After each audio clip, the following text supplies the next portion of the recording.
একটা সিম্পল নাটক দেখলাম বাট এফেক্টিভনেসটা অনেকটাই বেশি। Hello friends, welcome to my channel সুপ্রকি বাণী। এখন আমি একটা বাংলা নাটকের রিভিউ করব যার নাম হলো পরাণ পাখি, যেটা আজকেই পডকাস্ট হয়ে গেছে সিনেওয়ালা অফিসিয়াল ইউটিউব চ্যানেলে। এই নাটকটির স্টোরি, স্ক্রিনপ্লে এবং ডিরেকশন দিচ্ছে ইমরাউল রাফাত। এখানে কাস্টিংয়ে আছে তৌসিফ মেহবুব, কেয়া পায়েল, সাবেরি আলম সহ আরও অনেকে। তো কেমন লাগলো এই নাটকটা, এই সব কিছু নিয়ে তোমার সাথে শেয়ার করবো। So why are we waiting for, let's start with the video. নাটকের ডিউরেশন হচ্ছে 50 মিনিটের কাছাকাছি, এবং নাটকের যে গল্পটা, সেই গল্পটা কিন্তু আমরা এর আগে অনেকবার অনেক কাজে দেখে এসেছি। কাজেই যেরকম আমি শুরুতেই বললাম, খুবই সিম্পল একটা কাজ এবং একটা খুব প্রেডিক্টেবল ক্লাইম্যাক্সও আছে। মানে ক্লাইম্যাক্সটা তোমরা বুঝেই যাবে কি হতে চলেছে। স্টিল যেই জিনিসটা এই নাটকটাকে বেশি ভালো লাগিয়ে তোলে, বা যেরকম আমি বললাম এফেক্টিভনেস করে তোলে, সেটা হচ্ছে এই নাটকটা স্ক্রিন প্লেটা। ইনিশিয়ালি স্ক্রিন প্লেটাকে এত সুন্দরভাবে লেখা হয়েছে যে মোমেন্টসগুলোকে এখানে ক্যাপচার করা হয়েছে, সেগুলো অবশ্যই কিন্তু তোমাদের মনের মধ্যে একটা ইমপ্রেশন ফেলবে। অভিনয় দিক দিয়ে তৌসিফ মেহবুব কিন্তু দুর্দান্তভাবে অভিনয় করেছে, এবং তার সেরা 3-4টে কাজের মধ্যে এটা অবশ্যই একটা কাজ হয়ে থাকবে। এবার ছোট করে যদি গল্পটা বলি, গল্পটা হচ্ছে শুভ্র বলে চরিত্রকে ঘিরে, যে চরিত্রটা প্লে করছে তৌসিফ মেহবুব। সে ছোটবেলা থেকেই একটু মেন্টালি রিটার্ডেড, মানে বয়সটা অনেকটা বেড়ে গেল, মানসিকভাবে সে অনেকটাই ছোট। এবং সেটা কারণ হচ্ছে তার একটা অসুখ হয়েছিল টাইফয়েড, যার জন্য তার মেন্টালি একটা আনস্টেবলনেস চলে এসছে। সেটা গল্পতেই বলেছে।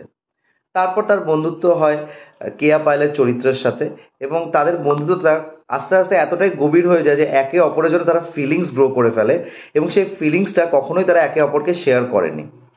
ওদিকে সাবেরি আলম যে চরিত্র প্লে করছে, সেটা হচ্ছে কেয়া পায়েলের চরিত্রের মা।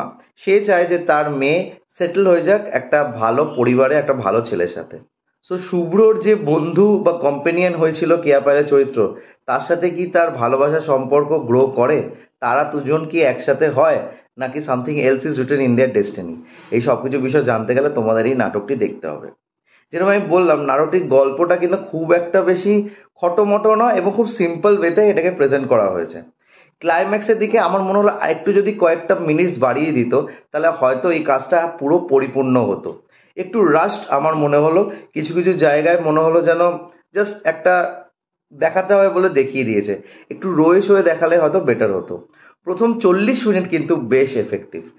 নেক্সট 10 মিনিটসটা একটু যদি বেক করা যেত তাহলে ভালো হতো। তবে অভিনয়ের দিক দিয়ে তৌসিফ মেহবুবকে খুব ভালো লেগেছে, এবং সে যেইভাবে মেন্টালি রিটার্ডেডের চরিত্রটা প্লে করে, সেটা অবশ্যই কিন্তু তোমাদের মন কাড়বে।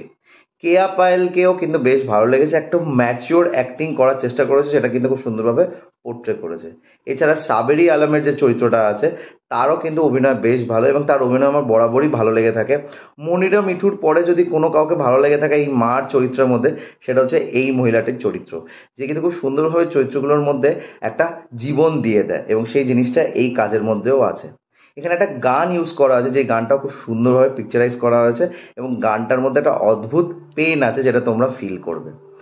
এন্ডিংয়ে একটা জায়গা আছে যেখানে পুলিশ নিয়ে যাচ্ছে, এবং সেই সময় কেয়া পায়েলের চরিত্রটা দৌড়ে যাচ্ছে, এবং তখনই পুলিশের হাত থেকে বেরিয়ে শুভ্র চরিত্রটি এগিয়ে এসে তাকে একটা ফুল দেয়। এই ফুল দেওয়ার ব্যাপারটা পুরো নাটকের মধ্যে অনেকবার আছে, বাট ওই জায়গাটা স্পেসিফিক্যালি খুব মনটা মানে খারাপ লাগে। মানে সারা নাটক জুড়ে এই কথাটাই বলা হয়েছে যে সে একজন মেন্টালি রিটার্ডেড, সে তার দায়িত্ব নিতে পারবে না, বাট আলটিমেটলি সে এমন একটা কাজ করে দিল যে কাজটা কিন্তু একটা স্বাভাবিক মানুষও করে উঠবে না। সো ইয়েস, ওই যেটা কথা আছে না, আমরা স্বাভাবিক আর অস্বাভাবিক ব্যাপারটা কিন্তু বুঝতে অনেকটাই সময় চলে যায়। যখন সিচুয়েশনের মধ্যে পড়ি তখনই বুঝতে পারি কে স্বাভাবিক কে অস্বাভাবিক। তো আমার নাটকটা বেশ ভালোই লাগলো। খুব চেনা ছকের গল্প, স্টিল আমাকে মনে দাগ কেটেছে। তো তোমরা যদি নাটকটা দেখে থাকো, প্লিজ কমেন্ট করে জানিও তোমাদের কেমন লেগেছে। আর যদি আমার রিভিউটা ভালো লেগে থাকে, don't forget to like, share and subscribe my channel. আর আমার সাথে জুড়ে থাকার জন্য আমাকে ইনস্টাগ্রামে ফলো করতে, ইনস্টাগ্রাম হ্যান্ডেল হলো সুপ্রো09bit2। আই রিপিট, সুপ্রো09bit2। Till then, stay tuned.